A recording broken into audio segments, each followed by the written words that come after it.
Agora, voltando ao nosso assunto do dia, que é a queda da aprovação do governo Lula e a animação da oposição com isso, eu queria começar aqui trazendo a análise do Felipe Nunes na Folha, que destaca a queda da popularidade do presidente na base, entre mulheres, entre os mais pobres e entre eleitores do Nordeste, e fala em, abre aspas, fim da gratidão, fecha aspas, por programas sociais.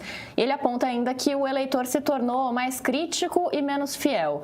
A gente falou sobre isso aqui no Central, quando saiu a Quest na semana retrasada, e também apontou uma queda da popularidade. A Carol Evangelista disse uma coisa muito interessante, que é: o Lula perde apoio na base porque a base não é mais a mesma. O governo Lula ainda está contando com o Brasil dos governos Lula 1 e 2, vocês acham? Lá vou eu repetir as mesmas coisas de sempre. Não, a mesma coisa de sempre porque qual é a palavra que eu sempre uso para descrever o espírito do atual governo? Restauração. O governo fala em reconstrução, que era o lema, né? Ele quer reconstrução. Só que parece restauração porque é reconstrução do que existia antes, não uma reconstrução de coisas novas, né? O primeiro impulso ser de reconstrução, eu acho que é completamente natural. A ideia de que se você é orientado pelas fórmulas anteriores, né? Digamos assim, a catástrofe, a destruição, né? Daquilo que você quer reconstruir. Mas a gente chegou na segunda metade do mandato, a gente entrou no segundo tempo. Existe uma expectativa enorme, uma avaliação enorme. Todos os governos são assim, na metade do mandato você faz uma avaliação, né? As pessoas fazem uma avaliação. E você tem uma pressão sobre o governo. E o governo não é um governo bom. Ele não é um governo que tem um rosto definido. Ele é um governo que tem um ar passadiço. Ele é um governo que não tem marcas fortes. Não é? Em toda parte, isso ficou mais claro agora com a reeleição e a posse do Trump. A gente tem a impressão, o Pedro já fez esse introito meio triste aqui, e lá vou eu também dar a minha cota de tristeza, de que não basta resistir, existe uma transformação estrutural, digamos assim, que está ocorrendo no mundo e está ocorrendo no Brasil. Não basta só resistir, você tem que tentar reconstruir, mas reconstruir com novas ideias, você tem que fazer uma análise do que está acontecendo. Não basta chamar o mesmo pessoal que estava com você no passado, não basta fazer mais do mesmo, imaginando que a sociedade se tornou igual, você tem que ter projetos novos. E para segurar essa democracia, segurar essa igrejinha, né, da democracia, né, para ela não cair, você precisa do quê? Você precisa que as pessoas que estejam comprometidas com ela, que muitas das quais, a maioria das quais, por exemplo, está nesse governo, consiga meio que abandonar, né, foi a frente que escolheu esse governo, abandone esses restos de coisas passadas e tentar entender o que está acontecendo no Brasil e no mundo hoje.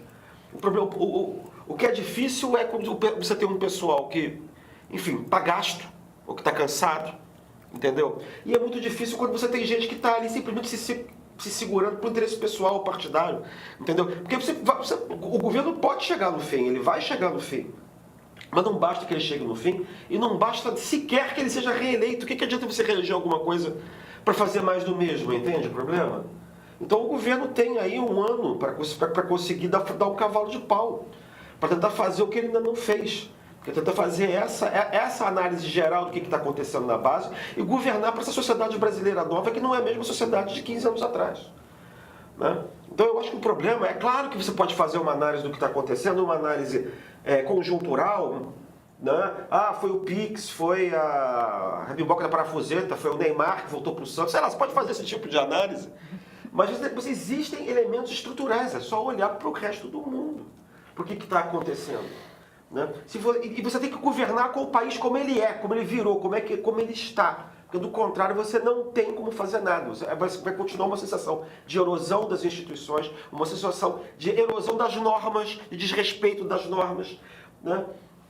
Então não adianta só resistir, é preciso ter um projeto novo.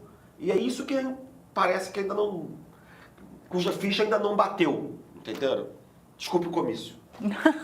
Desculpa. Imagina o começo. Essa coisa das causas, hoje também tem na coluna do Lauro Jardim no Globo, ele diz que o governo atribui a queda da popularidade à alta do dólar, né, que não seria responsabilidade do governo, a crise do PIX, e aí a terceira causa, que seria o grande ponto de vulnerabilidade aqui, que é a inflação dos alimentos, que castiga justamente quem tem menos dinheiro, né? Então... Mas eu acho que isso é muito interessante, porque para além dos méritos e deméritos do governo em si, tem uma coisa que me chama muito a atenção, que é o fato de que, quando a gente fala, esse governo não tem marca, esse governo não tem marca, o governo Bolsonaro também não tinha marca, ele tinha discurso.